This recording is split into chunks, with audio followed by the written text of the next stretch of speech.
ನನಗೆ ಅಟ್ಲೀಸ್ಟ್ ಒಂದು 2-3 ದಿನ ಕುಂಡಿಸ್ಕೊಂಡು ನಾನು ಏನು ಹೇಳ್ತೀನಿ, ನನ್ನ ವಿಚಾರ ಏನು ಹೇಳ್ತೀನಿ ಕೇಳ್ರಿ ಅಂತಂದ್ರೆ ಕೇಳ್ದೇನೆ ಬರೀ ಬತ್ತಿದಂಗೆ ಧಿಕ್ಕಾರ ಧಿಕ್ಕಾರ ಧಿಕ್ಕಾರ ಅಂತೇಳಿ ಕರೆದು ನನಗೆ ಮನಸ್ಸಿಗೆ ಆಳವಾದಂತ ಗಾಯ ಎದೆ ಮೇಲೆ ನಾಟ್ಬಿಟ್ಟಿದ್ದಾರೆ. ಇಲ್ಲಪ್ಪ, ಇರೋದು ಹೇಳ್ತಾ ಇದ್ದೀನಿ. ಮನ್ಸಿಗೆ ಆದವ್ ನನಗೆ ಮಾತ್ರ ಗೊತ್ತಾ ನೋವು. ನಾನು ಪ್ರಜಾಪ್ರಭುತ್ವ ವ್ಯವಸ್ಥೆಯಲ್ಲಿ ನಾವೆಲ್ಲ ಕೆಲಸ ಮಾಡ್ಬೇಕಲ್ವಾ. ಯಾರು ಪರ್ಮನೆಂಟು? ಎಷ್ಟು ಜನ ಈಗ ಇಲ್ಲಿರೋರು ಒಂದು ಸುಮಾರು 15 ಜನ ಇರಬೇಕು ನಮ್ಮಲ್ಲಿ. ಬೇರೆ ಪಾರ್ಟಿಯಿಂದ ಬಂದವ್ರನ್ನೆಲ್ಲ ನಮ್ಮ ಮಂತ್ರಿ ಮಾಡ್ಕೊಂಡಿದ್ದೀವಿ.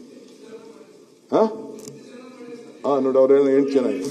ಈಗ ನಿಮ್ಮಲ್ಲಿ ನೀವು ಎಷ್ಟು ಜನ ಮಾಡ್ಕೊಂಡಿದ್ದೀರಿ?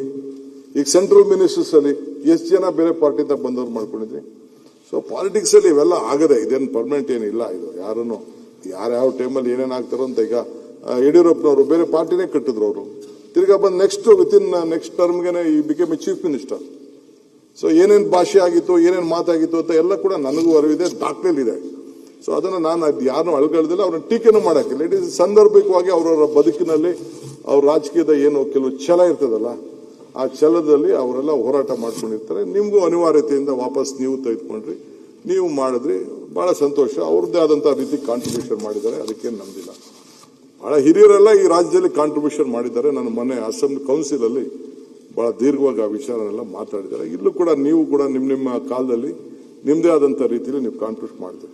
ಬಟ್ ನಾನು ಒಂದು ಹೇಳಲಿಕ್ಕೆ ನಾನು ಬಯಸ್ತೇನೆ, ಈ ಸ್ಥಾನದಲ್ಲಿ ಕೂತ್ಕೊಂಡು ನಾನು ಬಹಳ ಶ್ರಮಪಟ್ಟು ಈ ಸ್ಥಾನಕ್ಕೆ ಆಸ್ ಎ ಸ್ಟೂಡೆಂಟ್ ಲೀಡರ್ ಬೆಂಗಳೂರಿಗೆ ರಾಜಕಾರಣನೇ ಮಾಡಬೇಕು ಅಂತ ಬಂದಂತ. ನಾನು ವಿದ್ಯಾಭ್ಯಾಸಕ್ಕೆ ಬಂದರೂ ಕೂಡ ನಾನು ರಾಜಕೀಯನೇ ಮಾಡಬೇಕು ಅಂತೇಳಿ ನನ್ನ ವಿದ್ಯಾರ್ಥಿ PUC ಇಂದನೇ ಎಲೆಕ್ಷನ್ ನಿಂತ್ಕೊಂಡವನು. HKS ಕಾಲೇಜು ಅಲ್ಲಿ PUC ಮಾಡಿದವನು ನಾನು. ಡಿಗ್ರಿ SGRC ಕಾಲೇಜಲ್ಲಿ ಮಾಡಿದವನು.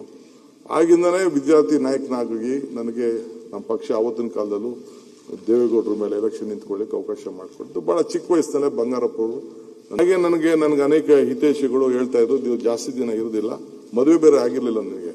ಈ ಪವರ್ ಮತ್ತು ದೇವರು ನನಗೆ ಅಷ್ಟೋ ಶಕ್ತಿ ಅವತ್ತು ಕೊಟ್ಟಿದ್ದು, ಆರ್ಥಿಕ ಶಕ್ತಿ ಅವತ್ತು ಇತ್ತು. ಯೌವನ, ಹಣ, ಅಧಿಕಾರ, ಈ 3 ಒಂದ್ ಕಡೆ ಸೇರಬಾರ್ದಂತೆ. ಈ 3 ಸೇರಿದ್ರೆ ಬಹಳ ಡೇಂಜರ್ ಅಂತ ಹೇಳಿ ನನಗೆ ಹಿರಿಯರು ಅವತ್ತು ಹೇಳಿದ್ರು.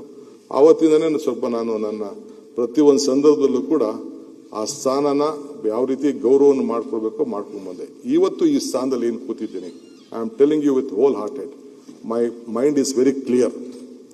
ಯಾರ ಮೇಲೂ ಈ ಸ್ಥಾನದಿಂದ ದ್ವೇಷ ಮನೋಭಾವ ನನ್ನ ಮನಸ್ಸಿನಲ್ಲಿ ಯಾವ ತರದ ಆಲೋಚನೆ ಇಲ್ಲದೆ ಕ್ಲೀನ್ ಹಾರ್ಟ್ ನಿಂದ ಈ ರಾಜ್ಯದ ಜನತೆ ಸೇವೆ ಮಾಡಬೇಕು ಅಂತ ಇದ್ದೇನೆ.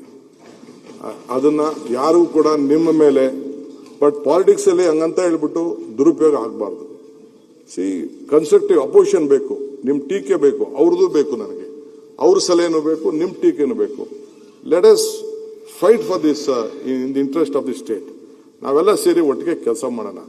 ಸೊ ಅಲ್ಟಿಮೇಟ್ಲಿ ಏನ್ ನೀವು ಬಂದಿರೋದೆಂತಕ್ಕೆ ಜನ ಸೇವೆ ಮಾಡಬೇಕು ಅಂತ, ನಾನ್ ಬಂದಿರೋದೆಂತಕ್ಕೆ ನಾವು ಜನ ಸೇವೆ ಮಾಡಬೇಕು ಅಂತ. Ultimately election 28ಕ್ಕೆ